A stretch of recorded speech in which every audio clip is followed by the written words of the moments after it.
Morning. आज शेवटचा दिवस आहे राईडचा. परत घरी जायचा दिवस आहे. आता डिप्रेशनमध्येच सगळे. आणि आम्ही उठलो मगाशीच. आंघोळ वगैरे काही केली नाही. जस्ट फ्रेश होऊन ब्रेकफास्ट करायला आलो पहिले, कारण ब्रेकफास्टचा टाईम 10 वाजेपर्यंतच होता. आता ऑलमोस्ट 9:30 वाजले.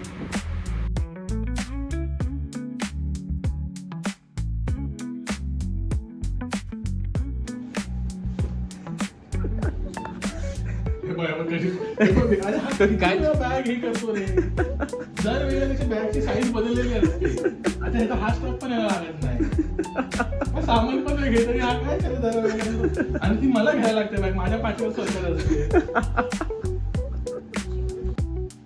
झाली सगळी पॅकिंग, आंघोळ वगैरे केली सगळ्यांनी आणि 11:15 झालेत. 11चा चेकआउट होता. ते आम्हाला डोर वाजवून गेले की झालं तुमचा टाईम निघायचा इथून, पैसे संपले तुमचे. पॅकअप पण झाले सगळं.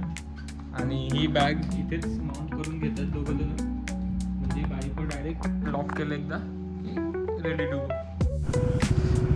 11:40 झालेत निघायला. सगळं झाले आणि आम्ही असं डिसाईड केलं आहे की आपण आता हायवेवरून नको जाऊया, कारण हायवेचा रोड तसं पण माहिती आहे, बऱ्याच वेळा केला आहे तो रूट. तर इथून कोस्टल रोडनी जाऊया. तर इथून डहाणूपर्यंतचा मॅप लावून ठेवला आहे.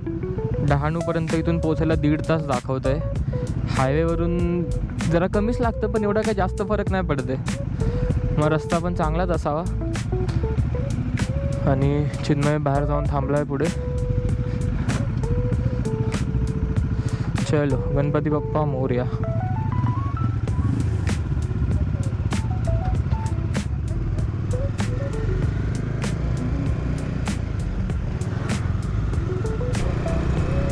मस्त बीच आहे, मस्त बनवून ठेवलं इथे सगळं.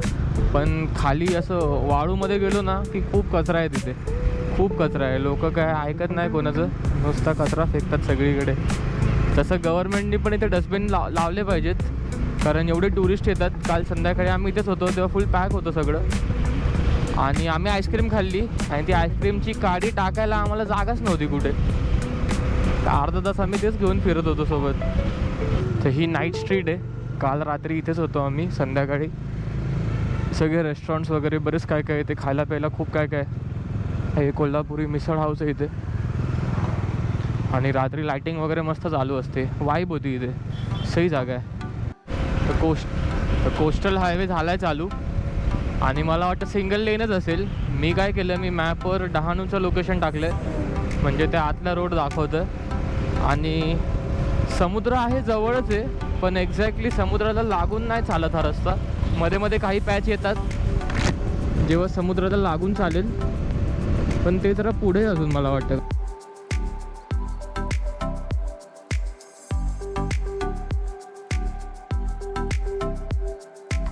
तर महाराष्ट्रात आपली एंट्री झाली आहे. आता एक मागचा ब्रिज क्रॉस केला, त्याच्या खालची जी नदी होती ना तीच बॉर्डर होती. ह्या साईडला आल्यावर लगेच मराठीतले बोर्ड चालू झालेत. गावाचं नाव नाही माहिती मला. आणि डहाणू इथून अजून 21 किलोमीटरवर आहे. रस्ता आत्तापर्यंत तर खूप छान होता आणि ट्रॅफिक पण बरंच कमी होतं रस्त्यावर. फर्स्ट टाईम केला आम्ही हा रोड. आम्ही तिघांनी फर्स्ट टाईमच केला.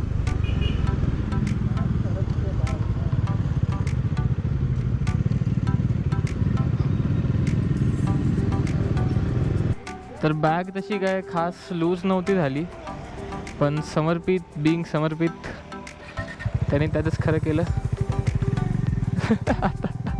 चिन्मय त्याला आता बॅगला हातच नाही लावत देते. गावाच्या एकदम आतून आला हा रस्ता. इथे आम्ही बीचच्या खूप जवळून चाललो होतो आणि एक रोड दिसला तो बीचला जातोय.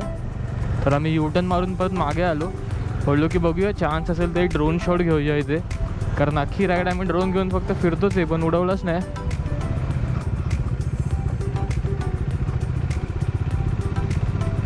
बघूया तरी इथलं बीच कसं दिसतंय.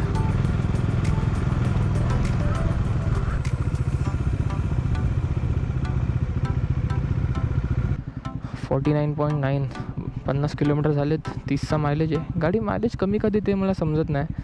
आणि माझं इंजिन ऑइल पण जरासं लो आहे असं मला वाटतं. कारण काल परवा चेक केलं होतं तर ते लोअर लेवलला होतं, म्हणजे म्हणजे ते ऑइलची रेंज असते, असं काही कंपल्सरी नाही की ऑइल नेहमी फुलच पाहिजे, फक्त त्या रेंजमध्ये असलं पाहिजे.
आता निघालो इथून.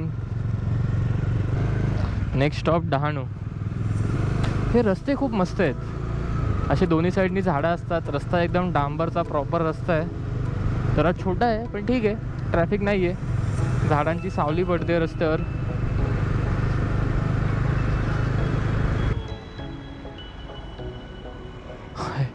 सेंट मेरीज हायस्कूल आहे समोर. माझी आणि चिन्मयची पण सेंट मेरीज हायस्कूलच होती. मस्त 2-2 ग्लास रस प्यायलोय. आणि आता हॉटेल अतिथी म्हणून एक हॉटेल आहे चारोटीला, त्याचं लोकेशन लावलं आहे चिन्मयनी. 25 किलोमीटर इथून. इथे बराच खराब पॅच आला आहे, काम चालू आहे रस्त्याचं. 3-4 किलोमीटर झाले खराबच चालू आहे रस्ता. मुंबई 119 किलोमीटर इथून. चारोटीला पोचलो आहे. हीट जरा लागायला लागली आता.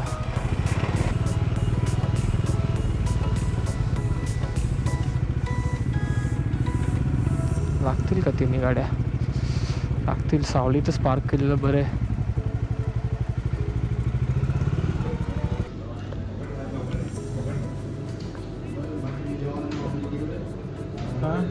चिकनची हाफ हंडी मागवली आहे आणि स्टफ पराठा आणि नान आणि जिरा राईस मागवायचं. आमचं जेवण झालं आहे आता. 5 वाजलेत. बराच मोठा ब्रेक झाला. 5 वाजून 1 मिनटं झालं आहे आणि गुगल मॅपवर इथून 3 तासाचा रस्ता दाखवतोय घरापर्यंत. संपत आली यार ही राईड. पहिल्या दिवशी जेव्हा निघायचं होतं ना, तेव्हा रात्री खूप उशिरा झोपलो होतो. चिन्मय पण आणि मी पण रात्री 12 वाजेपर्यंत तर माझ्या बिल्डिंग खालीच होतो. आणि सकाळी उठल्यावर पण मला असं झालं होतं की यार जाऊ दे, राईड कॅन्सल करतो, नाही तर पोस्टपोन करतो एक दिवस. इच्छा नाही होते जायची, झोप नाही झाली आहे, काय नाही. आणि वरतून पहिल्या दिवशी 550 किलोमीटर यायचं होतं. पण जसं निघालो ना तसं मजा यायला लागली. बरं झालं निघालो, पोस्टपोन नाही केली. आणि आता रिटर्न चाललो आहे तर असं झालं आहे की शेट यार संपत आली आहे. तुझी नंबर प्लेट पडणार आहे मागची. तर चुकीच्याच जागेवर थांबलो आहे आम्ही. स्क्रू पडला काढून ठेव बॅगेत. बोल पडली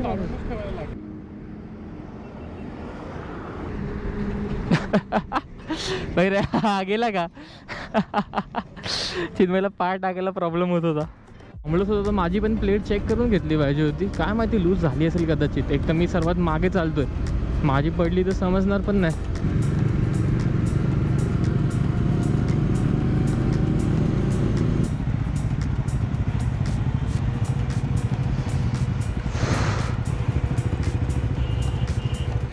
सकाळपासून झाले आहेत 172.5 किलोमीटर्स.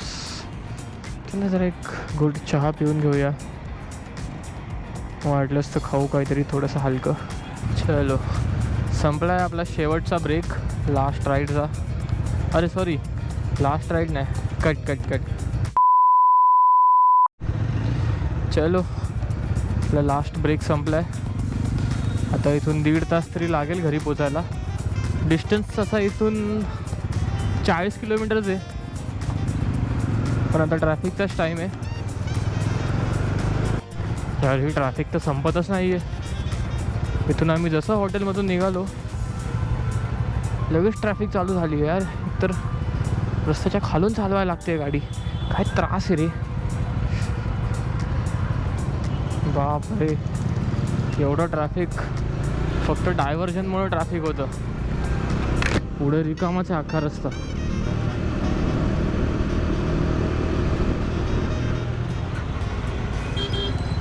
फुल ट्रॅफिक लागलं आहे. ते ट्रायम्फच्या शोरूमजवळ वॉटर ब्रेक घ्यायचा होता एक. चिन्मयात पोचला आहे, समर्पित येत असेल मागून. तर मी जस्ट तिकडून पाण्याची बॉटल घेऊन आलो आणि एक काका तिथेच बाजूला उभे होते आणि त्यांनी मला बघितलं बॉटल घेताना. मी बॉटल घेऊन परत इथे आलो आणि आम्ही दोघं पाणी प्यायलो आणि ते काका त्यांनी आम्हाला तिथून बघितलं आणि ते आमच्यासाठी माझा घेऊन आले. तर त्यांनी माझाची एक बॉटल दिली मोठी, ती आता त्याच्यात ठेवली आहे. ते काका बोलले की ते खूप खुश झाले आम्हाला बघून की आम्ही बाईकवर फिरतोय. त्यांनी त्यांची पण 1-2 स्टोरी सांगितली, पण मस्त वाटलं त्यांच्याशी बोलून. ते अचानक आले माझाची बॉटल घेऊन. पहिले तर मला समजलंच नाही की काय बोलत आहेत, पण सही होते. आता समर्पित पुढे निघून गेला आहे, त्याला कॉल करून पुढे थांबायला सांगितलं आहे. आम्ही पण जातो आता तिथे, त्याला पण पाणी पाजलं पाहिजे.